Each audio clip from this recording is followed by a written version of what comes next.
On et écoute. regardez ce qui circule ces dernières heures sur les réseaux sociaux, sur les comptes pro-iraniens au sujet de ce blocus américain dans ce détroit d'Ormuz. You wanna blockade us, we already run the muscle. Blockade our blockade, go ahead, try your luck. You scared to come close, keep running, what the fuck? Talks fell apart, now you screaming blockade. But we already control the flow, we set the rate. Every ship pays toll or stays away from the gate.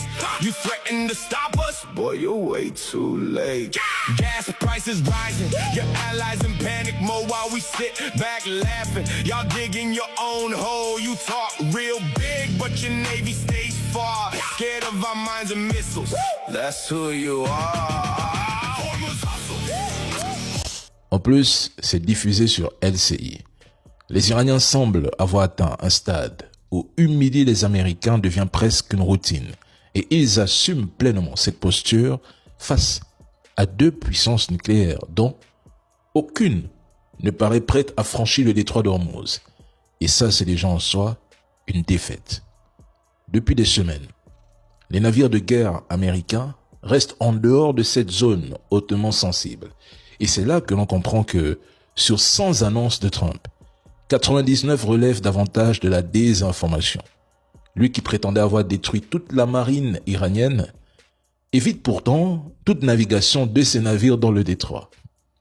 S'il parle aujourd'hui de bloquer la zone, c'est peut-être aussi parce qu'il a compris que les frappes seules ne suffisent pas à inverser l'équilibre.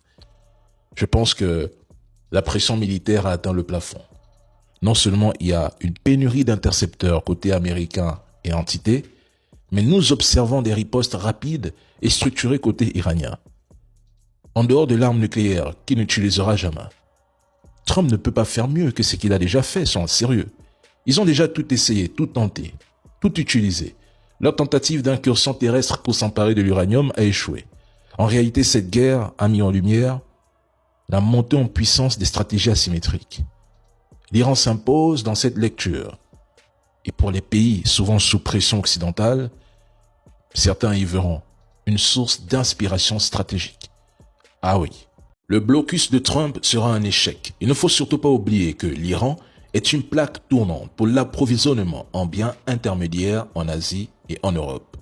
Le blocage de ces ports infligerait un choc à l'économie mondiale qui dépasse le seul secteur de l'énergie. Les alliés des États-Unis, dans le contexte inflationniste actuel, ne sont absolument pas prêts à en payer le prix. Regardez de près. La géographie du Golfe Persique est indissociable. Tout blocage maritime mettrait en péril la sécurité des autres ports stratégiques de la région et le libre flux des marchandises dans le détroit d'Ormuz. Dans ce scénario, personne ne serait gagnant. Ce qui conduit Trump à un bourbier logistique. Je le dis parce que maintenir une flotte sur une longue période face aux tactiques de guerre asymétriques et au système de défense iranien à bas prix est militairement injustifiable. L'érosion de la puissance navale américaine dans une guerre d'usure affaiblirait sa capacité de dissuasion dans d'autres parties du monde ou dans d'autres conflits à venir, par exemple la Chine. Trump a-t-il oublié que l'Iran n'est pas une île? L'Iran a plusieurs voisins et des corridors actifs nord, sud, est, ouest. Ces routes terrestres neutralisent pratiquement un siège maritime et maintiennent les voies respiratoires économiques ouvertes. Une fois de plus, c'est un échec pour Donald Trump.